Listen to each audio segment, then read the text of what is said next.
Paramedical கவுன்சிலிங்கில் round 1க்கான result வந்து பார்த்தீங்கன்னா இப்போ டிஎன் மெடிக்கல் செலெக்ஷனுங்கிற வெப்சைட்டில் வெளியாயிருக்கு. நீங்கள் போய் உங்களுடைய பெயர் வந்து அதில் இடம்பெற்றிருக்கான்னு பாருங்கள். 1வது ரேங்க்லேருந்து 19,466 ரேங்க் வரைக்கும் இருக்கக்கூடிய மாணவர்கள் இதில் கலந்துக்கிட்டாங்க. இதில் வந்து பார்த்தீங்கன்னா இப்போ அவங்களுக்கு என்ன காலேஜில் என்ன கோர்ஸ் கிடச்சிருக்குங்கிறதுக்கான தெளிவான விவரங்கள் கொடுக்கப்பட்டிருக்கு. அவங்க என்ன கம்யூனிட்டி, அவங்க என்ன கட் ஆஃபு எல்லாமே கொடுத்துருக்கு. இதில் ஒட்டு மொத்தமாக வந்து பார்த்தீங்கன்னா 3106 பேருக்கு வந்து பார்த்தீங்கன்னா சீட்டு கிடச்சிருக்கு.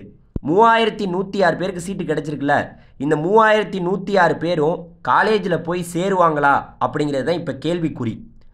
அவங்களுக்கு வந்து பார்த்தீங்கன்னா நாளைக்கு செப்டம்பர் 28ஆம் தேதி இந்த 3106 பேருக்கும் அலாட்மெண்ட் ஆர்டர் வந்துடும்.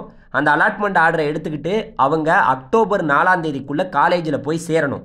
நிறைய பேருக்கு சார் இப்போ எனக்கு 1வது ரவுண்டில் கலந்துக்கிட்டேன், எனக்கு பிடிக்காத கோர்ஸ் கிடச்சிருச்சு, இப்போ என்ன பண்ணுறது அப்படின்னு கேட்டிங்கன்னா நீங்கள் ரீஅலாட்மெண்ட் போகலாம். ஆனால் 2வது ரவுண்டுடைய வேக்கன்சி வந்தால் தான் நமக்கு தெரியும். அக்டோபர் 4ஆம் தேதி தான் 2வது ரவுண்டுடைய வேக்கன்சி வரும். அந்த வேக்கன்சியை பார்த்துக்கிட்டு நீங்கள் இதே கவர்மெண்ட் காலேஜில் வேறு எங்கேயாவது உங்களுக்கு பிடிச்ச கோர்ஸ் இருந்தால் நீங்கள் ரீஅலாட்மெண்ட்டுக்கு போய்க்கலாம். ஆனால் இப்போ நீங்கள் போய் இந்த காலேஜில் சேர்ந்தால் மட்டும்தான் நீங்கள் ரீஅலாட்மெண்ட்டுக்கு நீங்கள் போக முடியும்.